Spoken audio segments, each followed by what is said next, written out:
నేటి ఉదయకాలపు వాక్య ధ్యానంలోకి మీ అందరికీ యేసు ప్రభుల వారి దివ్యనామమున ఆహ్వానాన్ని తెలియజేస్తున్నాను.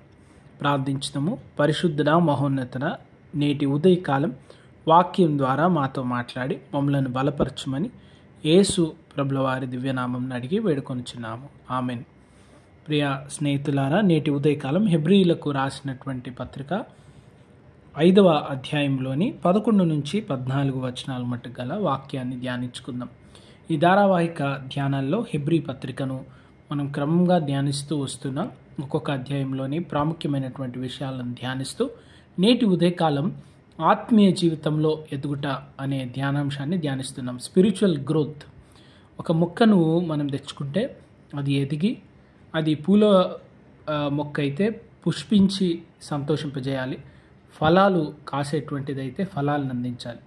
అది తెచ్చిన తర్వాత దాన్ని నాటి దానికి తగినటువంటి ఎరువు, దానికి తగినటువంటి నీరు, సూర్యరశ్మిని అందించి దాని సమయంలో అది కాపు కాయాలని మనం ఆశపడి దాని కొరకు ఎంతగానో ఎదురు చూస్తాం. అది ఆ రీతిగా చేయకపోతే దాన్ని ఉంచుకోవడానికి మనం ఇష్టపడం, దాన్ని తీసి పడేస్తాం. ఎందుకంటే ఇది నిష్ప్రయోజనమైనటువంటిది. దాని కొరకు మా సమయము, శక్తి, వనరులను, స్థలాన్ని వినియోగించడం, కానీ అది ఏమీ మాకు మేలు చేయలేదు అని దాన్ని ఇష్టపడం. ఈ రీతిగా మనం మొక్కల విషయంలో ఆలోచన చేస్తే చాలా తాత్కాలికమైనటువంటివి, చిన్న నేడుండి రేపు ఉండనటువంటి వాటి విషయంలో మనుషులమైన మనం ఈ రీతిగా ఆలోచన చేస్తే దేవాదేవుడు ఈ లోకమందు మనము తన కొరకు జీవించి అనుదినము ఆయనలో ఆత్మీయమైనటువంటి ఎదుగుదల కావాలి అని ప్రభు కోరుకుంటున్నారు. మన ఆత్మీయ జీవితం ఎక్కడ ప్రారంభించినాం, ఏ రీతిగా ఉంది, ఎక్కడ దాకా వెళ్తున్నాం? కేవలం ఆత్మీయ జీవితం మాత్రమే కాక ఈ లోకమందు జీవిస్తుండగా మన అనుదిన జీవితంలో ఎంతవరకు ఫలించాం అని కూడా ఆలోచన చేయాలి. చాలా సందర్భాల్లో మనం వెనుకబడి ఉండిపోవడానికి కారణం ప్రభువుని విశ్వసించి దేవాదేవుని చేతిలో మన జీవితాన్ని ఉంచట్లేం. యేసు ప్రభుల వారి చేతిలో మనకున్నదాన్ని పెట్టి ఆయన వైపు చూసినప్పుడు మన అవసరతల్ని తీర్చి మనల్ని సమృద్ధి వైపు నడిపిస్తూ ఉన్నాడు. యేసు ప్రభుల వారు శిష్యులను పిలిచి వారితో తన యొద్ద వాక్యం వినడానికి వచ్చిన విస్తారమైనటువంటి జనానికి ఆహారం మీరే పెట్టాలి అని అన్నారు.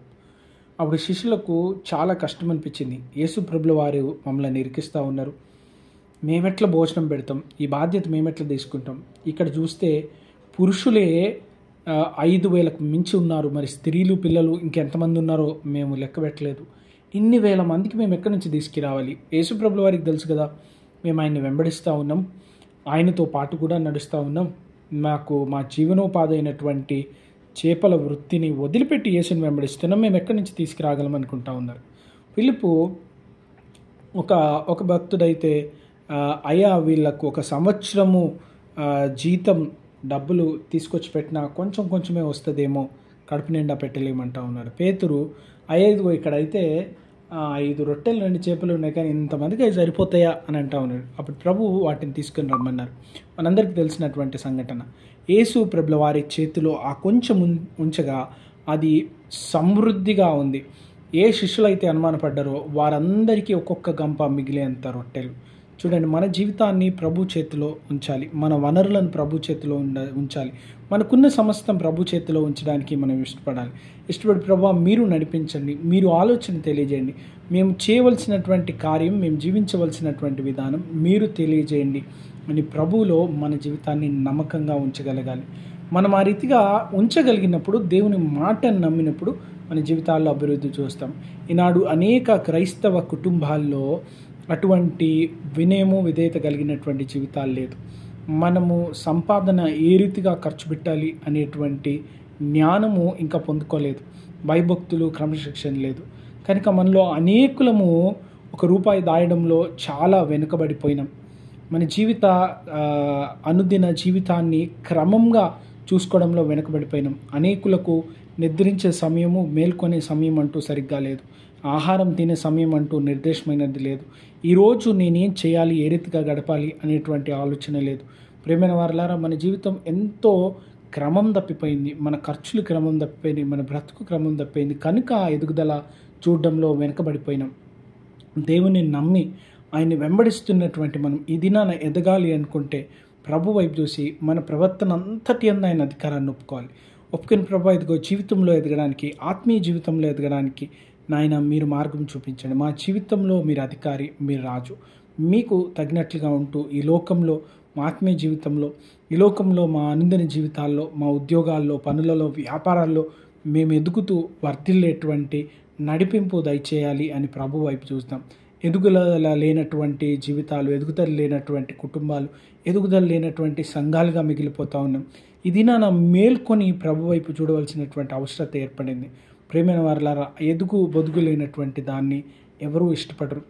యేసు ప్రభుల వారు ప్రకటన గ్రంథంలో చెప్తాను, నువ్వు వెచ్చగా అయినను చల్లగా అయినను లేవు కనుక నేను నోట్లో ఉంచుకొనడానికి ఇష్టపడట్లేను. అటువంటి స్థితిలో ఉండకుండా ఎదిగేటువంటి, ఫలించేటువంటి, వృద్ధి చెందేటువంటి జీవితాలు, ఆత్మీయమైనటువంటి జీవితాలు మనలో అందరికీ కావాలి.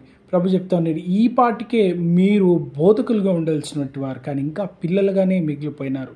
కనుక మన జీవితంలో ఆ రీతిగా మిగిలిపోకుండా ప్రభు కొరకు ఫలించే భాగ్యం దేవుడు మనకు కలుగజేయును గాక. ఆమెన్. ప్రార్థించుదము. కృపా కనికరం గల దేవా, ఈ ఉదయకాలం వాక్యం విన్న ప్రతి బిడ్డను మీరు దర్శించి వారి జీవితంలో ఎదగడానికి, ఫలించడానికి, అనుదిన జీవితంలో సరైనటువంటి క్రమాన్ని మీరు అనుగ్రహించమని, మీ మాటలు యందు లక్ష్యం ఉంచి, మీ యందు విశ్వాసం ఉంచి ప్రతిదినం అడుగులో అడుగు వేస్తూ మిమ్మల్ని వెంబడిస్తూ ముందుకు సాగిపోయే కృప దయచేయమని, మా జీవితాల్లో మీరు రాజుగా, అధికారిగా ఉండి మమ్మల్ని ముందుకు నడపమని మా ప్రభు రక్షకుడైన యేసు ప్రభుల వారి దివ్యనామం అడిగి వేడుకొంచున్నాం స్వామి. Amen. God bless you all. Good morning. Have a wonderful day and may God bless you all.